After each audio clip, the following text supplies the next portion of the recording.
Libérer Ali, cet appel, le comité de soutien, la sœur d'Ali Arras et ses avocats le répètent depuis 2008. Aujourd'hui, il y a urgence.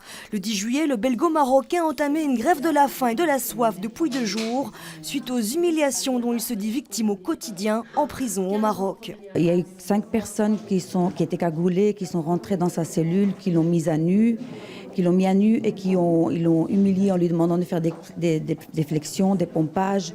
Et puis ils l'ont brutalisé après avoir cassé tout ce qu'il y avait dans sa cellule. Même le lavabo y est passé et l'ont sauvagement ramené dans le hall. C'est sous la torture également qu'Ali aurait reconnu son implication dans un réseau terroriste après son extradition de l'Espagne vers le Maroc, d'où une condamnation à 12 ans d'emprisonnement en appel.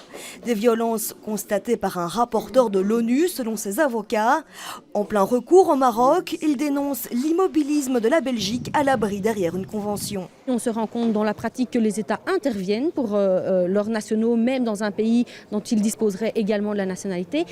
Et particulièrement quand les gens sont torturés, c'est à ce moment-là que l'intervention consulaire devient nécessaire, fondamentale pour protéger les ressortissants. Le 20 juillet, Farida Arras a adressé une lettre au roi Philippe en désespoir de cause. Depuis les 5 ans de détention arbitraire, oui, la Belgique n'a jamais rien fait pour mon frère, alors que lui, jusqu'à l'heure actuelle encore, il se sent belge, mais à part entière. Cette médaille, Ali en a remporté une toute pareille aux 20 km de Bruxelles.